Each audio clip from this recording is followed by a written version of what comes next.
kandang sudah bersih, kelinci juga sudah disuntik Vormectin, tapi kenapa skepis datang lagi, sembuh datang lagi, dan sembuh datang lagi?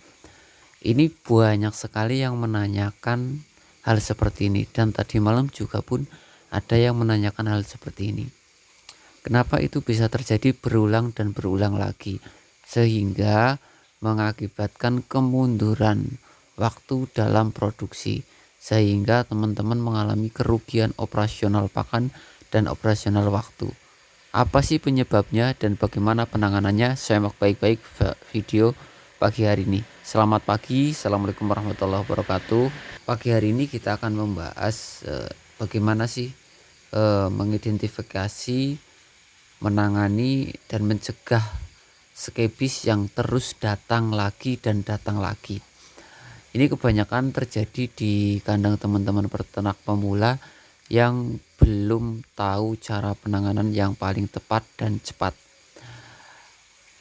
Perlu kita ketahui dan perlu kita samakan persepsi bahwasanya skebis itu datang atau muncul itu bukan hanya penyebabnya kandang kotor ataupun kandang yang tidak bersih, tapi skebis itu bisa juga disebabkan dari kelincinya.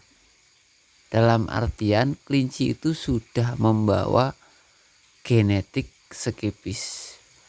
Walaupun banyak sekali yang bilang skebis itu bukan penyakit genetik, tapi secara umum indukan kelinci yang biasa terkena skebis, anakannya itu sangat mudah terkena skebis.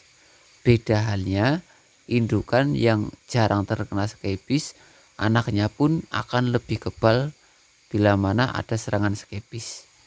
Jadi tidak bisa dipungkiri bahwasanya walaupun secara keilmuan skebis itu bukan penyakit genetik, tapi adanya di lapangan seperti itu, mau gak mau kita kita tetap teliti, kita tetap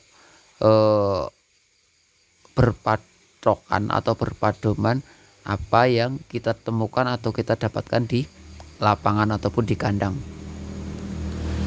Jadi kita cek dulu indikasinya ini di kandangnya ataupun di kelincinya.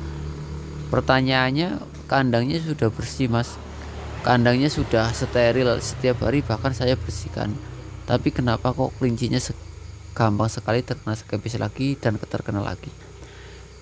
Itu tadi sudah sedikit tak jawab ya. Jadi skebis itu bisa diturunkan dari induk ataupun emang kelinci itu sudah skebis parah ataupun akut. Jadi semisal kandangnya sudah aman, sudah steril, sudah sering disemprot pakai rodalon, tetap masih skebisan terus, ya kelinci tersebut harus disuntik ataupun diinjek dengan Vormectin plus ataupun Vormectin biasa dengan dosis yang lebih tinggi, seperti itu. Dan bila mana itu tetap masih muncul, ya alternatif terbaik kelinci itu masukkan ke kelinci afkir. Dalam artian apa?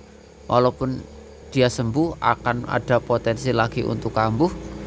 Nanti itu menjadi beban teman-teman dalam perawatan, dalam penanganan, dan dalam jadwal breeding ataupun dalam jadwal pengembangbiakan gitu.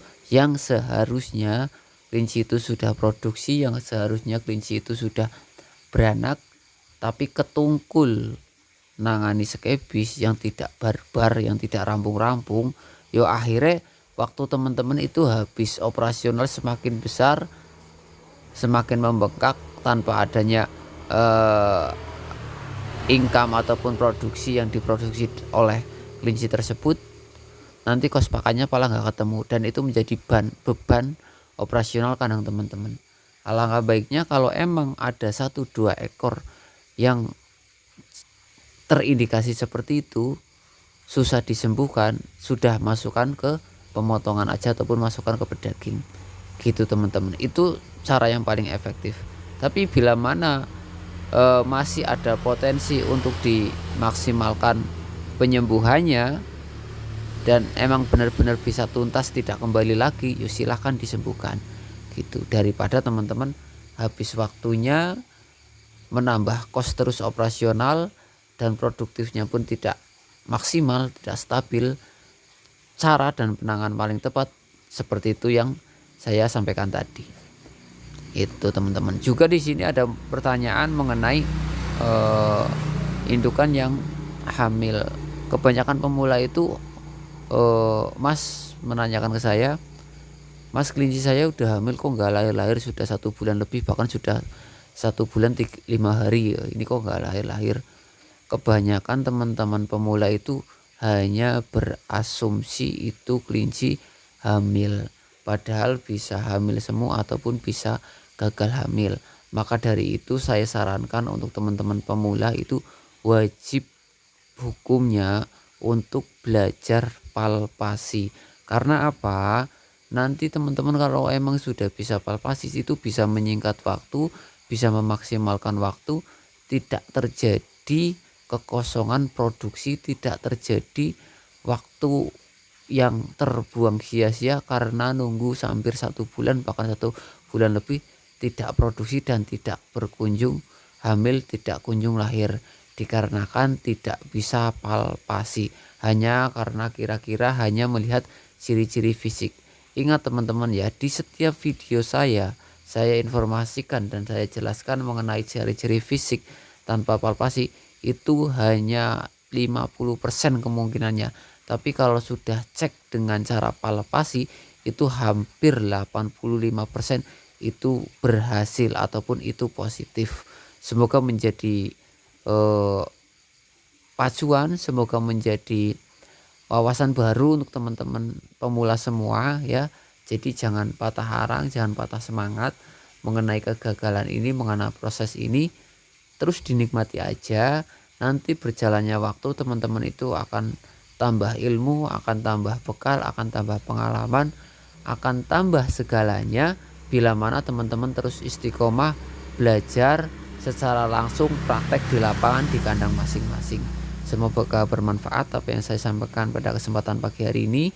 Untuk teman-teman yang membutuhkan kandang, perlengkapan, obat-obatan, bahkan bibit kelinci dari Alian Rapid Kebumen, bisa hubungi admin yang sudah tertera di setiap videonya. Terima kasih. Akhirul kalam wabillahi taufiq. Wassalamualaikum warahmatullahi wabarakatuh.